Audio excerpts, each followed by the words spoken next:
राज्याचे उपमुख्यमंत्री अजित पवार यांची बुद्धिमत्ता कमी आहे।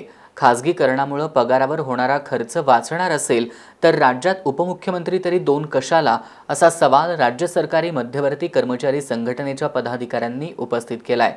तहसीलदारांची पदं कंत्राटी पद्धतीने भरणार असाल तर राज्य मध्यवर्ती कर्मचारी संघटनेचा याला तीव्र विरोध असणार आहे। या विरोधात राज्यभर आंदोलन उभारण्याचा इशारा संघटनेच्या कोल्हापूर शाखेच्या पदाधिकाऱ्यांनी दिलाय। संघटनेच्या भूमिकेबाबत संघटनेच्या पदाधिकाऱ्यांशी संवाद साधलाय आमचे प्रतिनिधी इक्बाल रेठरेकर यांनी।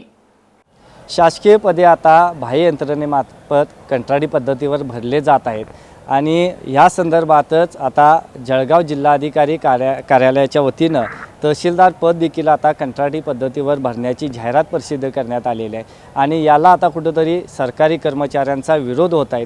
अशा पद्धतीने जर कंत्राटीकरण होत असेल तर शासकीय कर्मचाऱ्यांचा देखील याला विरोध होत आहे आणि या संदर्भातच माझ्यासोबत चर्चा करण्यासाठी राज्य सरकारी कर्मचारी मध्यवर्ती संघटनेचे काही पदाधिकारी आहेत आणि त्यांच्याशी आपण चर्चा करणार आहोत की नेमकं याला कशा पद्धतीने विरोध राहील। माझ्यासोबत राज्य सरकारी कर्मचारी संघटनेचे जिल्हा सरचिटणीस अनिल लवेकर आहेत आणि बाकीचे पदाधिकारी देखील आहेत, त्यांच्यासोबत आपण चर्चा करणार आहोत। काय सांगाल साहेब, काय बोलले? मुळातच शासन सेवेमध्ये कंत्राटीकरणाला आमचा सक्त विरोध आहे। गेली कित्येक वर्ष का विरोध आहे तर शासनामध्ये जेव्हा आम्ही सेवेत दाखल होतो तेव्हा गोपनीयतेची शपथ आम्ही घेतो, कारण गोपनीय महत्त्वाची असते। हे कंत्राटीवर पदं भरायला लागले तर गोपनीय राहणार नाही, त्याच्यावर कुठलीही जबाबदारी फेस करता येणार नाही।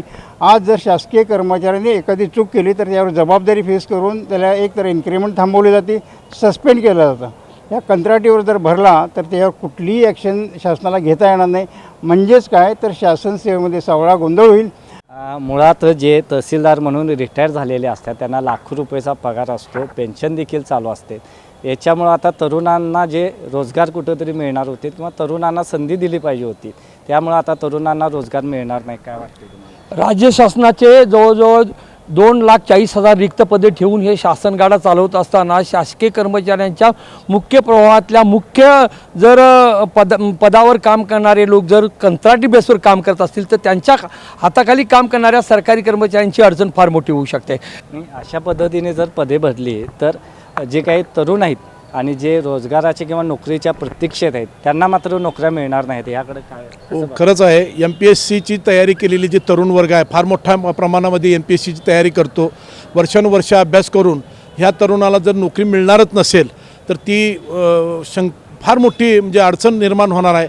मध्यवर्ती संघटनेच्या माध्यमातून कंत्राटीकरणाला पहिल्यापासून विरोध आहे, खाजगीकरणाला विरोध आहे, उदारीकरणाला विरोध आहे।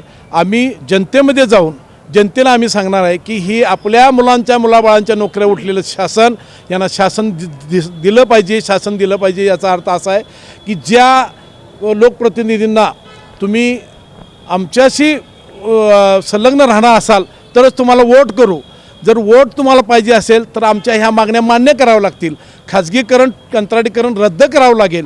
MPSCची तयारी करणारी पोरं, नोकऱ्यामध्ये परीक्षा देणारी पोरं यांना सेवेमध्ये कायमस्वरूपी समावेश करून घेऊन तरच त्यांचा पुढचा उदरनिर्वाह चालणार आहे।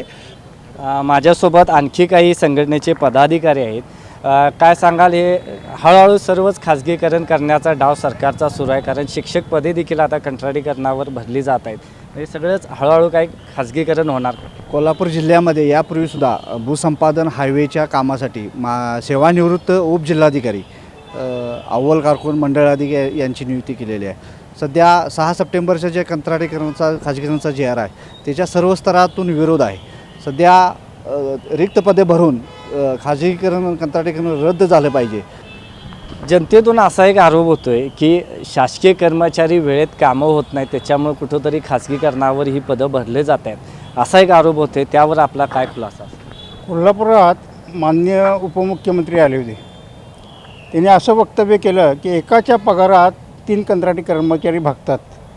ही उपमुख्यमंत्री त्यांच्याकडे अर्थ खातं असून त्यांची बुद्धिमत्ता कमी आहे असं मला वाटतं, कारण आज लाखो पदं रिक्त असताना एक कर्मचारी आमचा 4 कर्मचाऱ्यांची कामं करतो, 4 टेबलची कामं करतो, कुठलाही मेहनताना जास्त न घेता। म्हणजे 4 कर्मचाऱ्यांच्या पगारात एकटाच काम करतो आणि मुख्यमंत्री म्हणतात तुमच्या पगारात 2-2, 3-3 कंत्राटी कर्मचारी काम करतील। त्यामुळे हे सगळं धादांत खोटं आहे. मग उपमुख्यमंत्री एक पद असताना दोन झाली. एका उपमुख्यमंत्री पदाच्या मेहनतामध्ये दोन उपमुख्यमंत्री काम करतात, काही त्यांनी जाहीर करावं आणि मग जनतेसमोर फसवाफसवी करावी. राज्यभरात कशी भूमिका असेल आपले, कारण ही जळगाव जिल्हाधिकारी कार्यालयातून तहसीलदार पद भरण्याचंही जाहिरात निघालेली आहे. हळूहळू आणखी जिल्ह्यामध्ये हे होणार आहे. त्याकडे कसं बघता आणि पुढची भूमिका काय असेल संघटना? आता काल जळगावला जाहिरात प्रसिद्ध झाल्यानंतरच आमची जी यवतमाळची शाखा आहे, त्या यवतमाळच्या शाखेने शासकीय निमशासकीय कर्मचारी, खाजगी संस्था, विद्यार्थ्यांचे पालक यांचा जवळपास 30,000 प्रचंड मोर्चा यवतमाळमध्ये काल झाला. आज कोल्हापूरमध्ये मोर्चा झाला आहे. पुढच्या 3 तारखेला नवी दिल्लीमध्ये ह्याच प्रश्नावर आमचा मोर्चा होतो आहे. त्याचबरोबरचा पेन्शनचा पण विषय आहे. पण हे आंदोलन आम्ही पब्लिकमध्ये आता पेटवणार आहे की तुम्ही लाखो रुपये करून तुमच्या मुलांना शिकवताय, पण नोकरीची कुठलीही हमी त्यांना नाही. ती मुलं वाईट मार्गाला लागतील, ती शिकली पाहिजे, त्यांना चांगले पगार मिळाले पाहिजे, ही आमची भूमिका आहे. त्यामुळे पब्लिकला बरोबर घेऊन आम्ही याच्या पुढचं आंदोलन आणि पुढचा भव्य मोर्चा साधारण डिसेंबरच्या आसपास आम्ही निश्चितपणे काढू आणि शासनाला हे सर्व GR बदलायला भाग पडू. तर हे होते राज्य मध्यवर्ती कर्मचारी संघटनेचे पदाधिकारी. आणि एकूणच कंत्राटीकरण आणि खाजगीकरणाला या सर्व विरोध होत आहेत. एकूणच ज्या काही नोकऱ्या आहेत ते तरुणांना मिळाल्या पाहिजेत. तहसीलदारसारखी पदे ही MPSCतून भरली जातात, नायब तहसीलदारसारखी पदे MPSCतून भरली जातात. जर सेवानिवृत्त कर्मचाऱ्यांना, अधिकाऱ्यांना पुन्हा जर सेवेत सामावून घेतलं तर तरुणांनी काय करायचा असा प्रश्न देखील निर्माण होणार आहे. एस न्यूजसाठी कॅमेरामन जितेंद्र शिंदेसह इक्बाल रेटरेकर.